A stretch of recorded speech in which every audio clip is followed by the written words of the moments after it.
Yeah,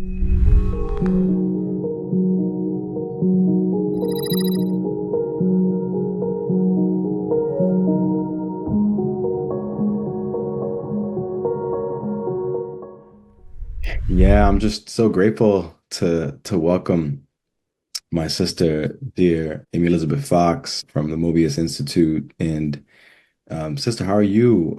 Just grateful that you can contribute to this conversation around capacity building. And I'll just say that I'm profoundly grateful that you're here during these times. That's And beautiful.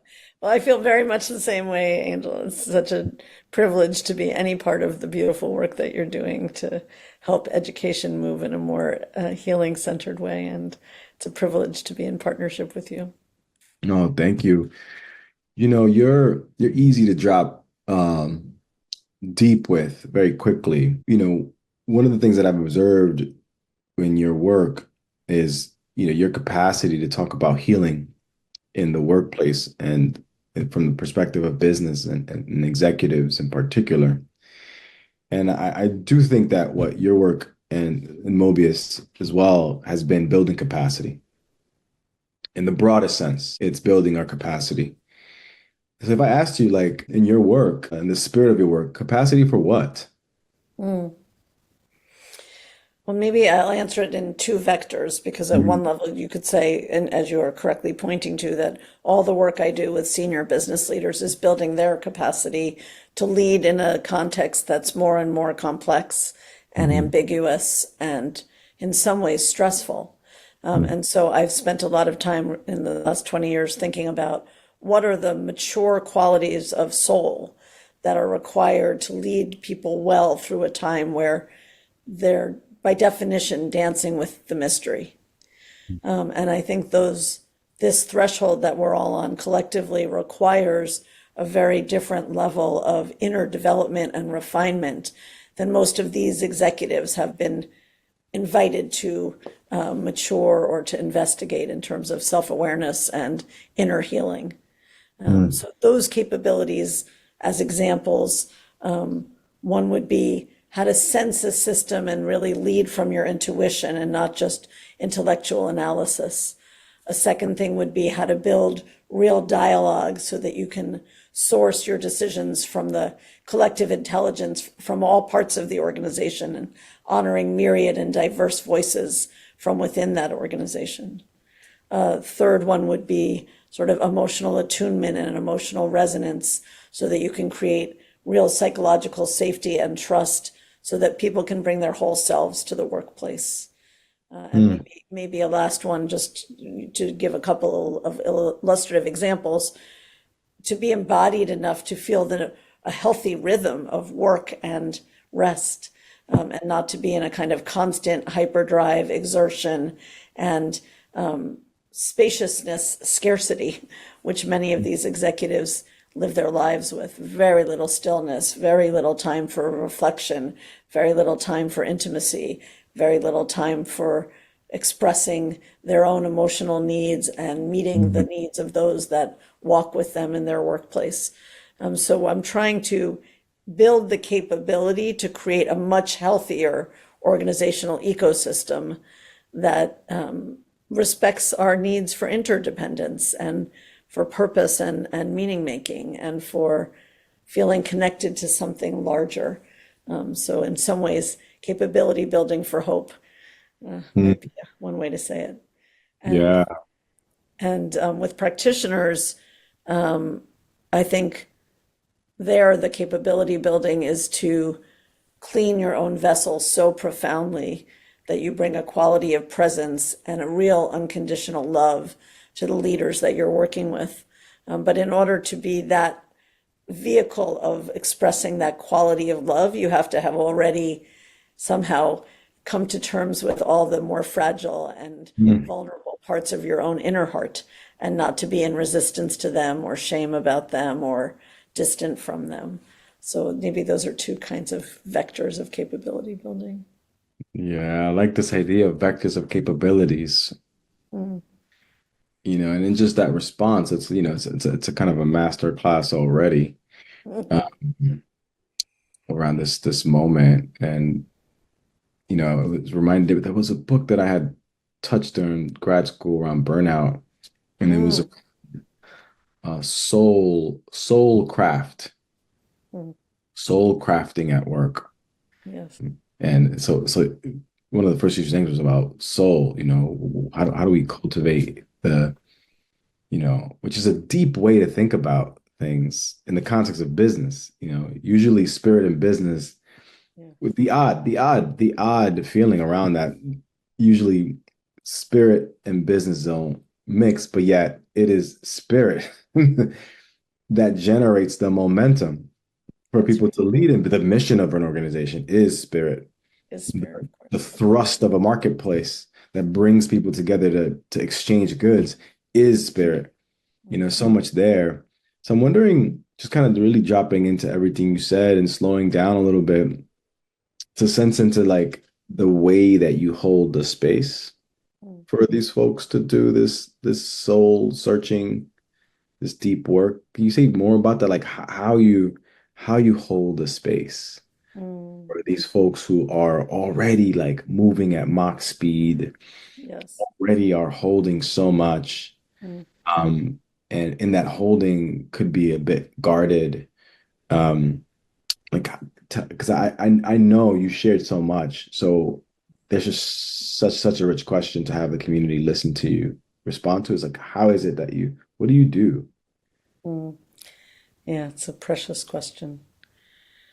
I think because I've had the privilege of taking thousands of people through a journey of coming back to themselves, the most important thing that I do is to, in a way, ignore the defensive patterns, not to disrespect them, but to not to take them as an actual resistance to the soul, as opposed to a defense strategy that is reinforced by most organizational cultures' requirement that people operate behind the shield.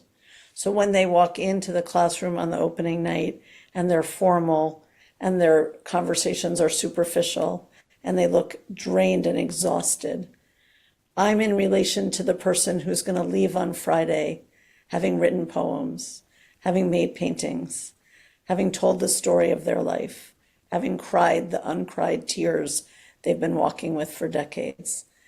The group field that will have them dancing with each other and cradling each other and receiving each other in really meaningful conversation. So I think because my heart already knows that there's a soul waiting to be unlocked, the melting happens almost immediately when they walk in the room. Mm, That's what I would say is the first thing I do is I put my attention on who they're going to become, mm, who they naturally are, actually, who they really are, and not the pretext by which we so many of us meet one another. A second thing that I do is to insist that the leadership offering itself has a lot of time. So clients are constantly asking me, can I do it in 2 days? Can I do it in 3 days? Could I do it in a brown bag lunch? And the answer is this particular thing can only be done with real spaciousness because it takes the psyche a certain amount of time to feel safe and open and grant you permission to touch the places that are most hurt and most fragmented. It takes time to unwind the memories that then arise from that opening of that gateway. And it takes time to help somebody recohere enough to return to work in a state of wholeness. mm, So you can't rush it. And the fact that it's for many of them, I had this beautiful guy in a class 2 weeks ago. And on the third day, he said, Amy, when my parents died when I was 3 years old, I started running. I'm 62 years old. And this week is the first time I've ever stopped running. mm, And I mm, thought, that's the way humanity is now. We're all running. mm, So just the slowness is sort of the second feature, I would say. mm. Yeah. No, that's profound. And I'm also hearing in as these folks kind of walk in and you're seeing them for who they are and um the slowness. I'm also thinking about the quality of presence that you need to prepare yourself to Mm, play, mm, right? mm. So just inviting you to share a little bit about, on the one hand, is to hold the space for them to for their arrival, their constant arrival, right? Because they're arriving throughout the whole That's experience. that's gorgeous. Their constant arrival. And and then you arrive, and and and Mm, and also constantly arrive with them in a metaphorical sense. But how do you how do you prepare yourself? mm, I know earlier you said, creating capacity for hope, but in a way, like before you get to the room, before you get to yes. the offerings, there is certain capacity building that you're doing for yourself. Yeah. Is that? Yeah. I mean, the most important is that I've walked my own journey of self-development for a long time. And Mm, I've had the wonderful fortune of meeting real healers. I've done lots and lots of different kinds of therapeutic work, relational work, meditative work, tantric work, body work, activist work. And I've had really refined spiritual teachers guiding my process. So I think there isn't a substitution for walking your own path if you want to be an invitation to people to do this depth of work, because that invitation is a transmission, not a value proposition. I had somebody walk into my classroom this week and he said one of the most beautiful mirrorings I ever got. He said to me on the third day, Amy, when I walked in the room on Sunday night and I looked at you, I thought to myself, anything somebody will have lived through, you can hold it. And it touched me so much. And I mm, hope it's true. I believe it's true. So, mm, but that's only because I've had to have the courage of visiting my own darkest places inside myself mm, and my own deepest terror and my own deepest anguish and grappled with and welcomed those facets of my own heart. And once you've done that inner work, then it's a natural extension to be willing to go to the places where other people have been most traumatized and hurt. mm, And the second thing I think is to not do it by yourself. It's one of the great joys I have of imagining you and I will teach together more and more in the years ahead. I have a team of 7 trauma trained therapists with me when I teach, and it's absolutely a collective holding field. And I think it's also really important not just that we operate as a team, but that they operate as a community for one another. Like I find mm, it so moving to watch people in a group heal together versus the mm, privatization of therapy rooms. We've talked about this quite a bit. And I think if you're in a private therapy room, you could tell yourself, oh, I have this one exceptional person who I feel safe with or who I can mm, trust with my secrets. But when you do it in a whole community, you actually mm, rewire how you understand and interpret what life mm, can be and what love can be and what friendship can be. And that starts to rewire the society, I think. mm. Not just the world of business, but the way families Yeah, interact, the ways communities take care of each other, everything. yeah, that's powerful. That's powerful.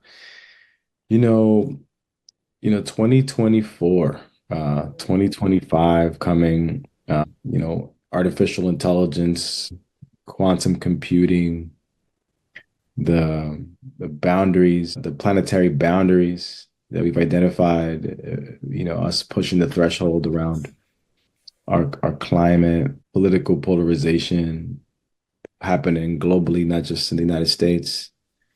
Um, just it's quite the moment to to be alive, and the temptation is to kind of ask you questions to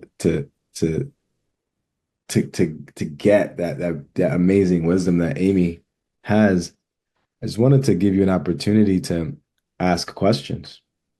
Like, what questions do you have about this moment, and how do we get through when Mm, evidence before us, at the very least, demonstrates that change is constant, and that constant change is more and more complicated. yeah. Well, what you said is really beautiful, Angel. I think we're going to have to live those questions. I don't think there are answers. I think there are, Mhm. going to be practices that will emerge out of us all staying close to the bone of what we need moment by moment as we watch this unfolding, which is going to, I think, be very tragic for many, many people, and certainly has already become tragic for the biosphere. So I can say for myself, I need practices of being in loving, thriving community. I need practices of being willing to humbly investigate why there's such a polarization and what side of the conversation I've been deaf to or somehow not yet heard well. And I think that's all of our responsibility on any side of any polarity is to be actively in dialogue with the part of the polarity that's occluded to our vision or our understanding. I think we need practices of trauma healing most of all, because I think a great deal of what we're seeing is the fabric of human life has been so damaged through racism and colonialism and genocide and war and untreated family trauma and ancestral trauma that we're in a repeated cycle of the symptoms of that trauma. And trying to get out of that through activism or agitation or even in sort of intellectual ideation will not be, I don't believe, as effective as really restoring the fabric of life itself. Mm. So for me, one of the ways through, or one of the questions I hold is how can we be havens of restoration and repair? How can we be sanctuaries of love and healing? How can we harbor each other through the heartbreak? Mm. And how can we speak candidly about when things are out of alignment with divine law? How do we have the courage and solidarity to say no? Hmm. Yeah. How would Yeah. you how would you have answered the question? You know, the question of what questions, Mm, I'm just honestly, part of it would be just silence, mm, just to let my body just sense into all the overwhelming ways in which this moment can make us feel cornered. yeah. It's like, there's so many different challenges. Yet at the same time, I'm the arts, curious about the arts, the role of the arts in this moment. What can they do to support us in interpreting, reinterpreting, making meaning of the limits of our lives and the limits of our power. Because for many of us, that's the palpable feeling now is that there's a limit to our power. Who have more kind of liberal leanings in the United States, this election loss really demarcates a limit.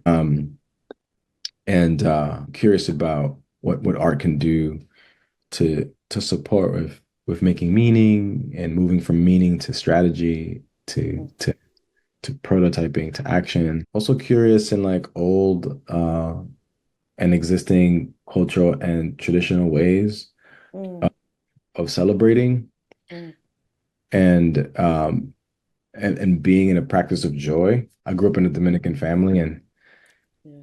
Dominican culture has a very strong uh ontological relationship to joy. Mm, Mm. At its extreme, it's like joy is denial. Joy is just straight up denial. yeah. But in its most healthy, it's a fertile Life ground force. upon which we compost, as Brother Bio says. Yeah. We compost all of it, the grief, the limits, the powerlessness. Yeah. So, you know, so those how that's how I would begin to kind of begin to ask. And and then there are other questions around, very curious around what we're gonna do as this exponential technology in the form of artificial intelligence grows more and more, and we become more and more self-conscious Mm, of our smallness mm. in the face of the computational expertise and magnitude of what we've built, So really interesting kind of Frankenstein-like complex that we may develop as far as like what happens when the machine has a life of its own. And so I'm curious about our relationship to machines Mm. and what that will do to us in all its forms. Very curious about our relationship to the planet and what what will we do? What will we do, Yeah, there was What- I don't Yeah. know if you saw this picture, but there was a picture of an Arctic polar bear trying to climb onto a ship. Mm, He had no ice to, he or she had no mm, land on. And I saw it and I started wailing. And when I mm, calmed myself down, I thought, we're in the age of unnatural grief. mm-hmm, Human heart isn't to wail for an animal that can't find its own home in its own ecosystem. Like, it's mm, unnatural grief. And mm, I think the repetition of some of the darkest impulses of humanity, the repetition is also an unnatural grief. There's supposed to be an evolutionary journey where we learn the lessons of history. We mm, don't reenact them. mm, So when I was listening to you, everything you said was beautiful, the silence and the arts and the looming questions. And what came to me was we also need to another to collapse. Like we need to mm. bless one another not to be in action all the time. Yeah. Yeah. Yeah. And the last piece, it's really a question, and it kind of plays a little bit with what you just said around evolution, and we're Mm, supposed to grow and supposed to and because of what's happening with the shift globally, right? I'm questioning a little bit our relationship to an evolutionary consciousness, hmm.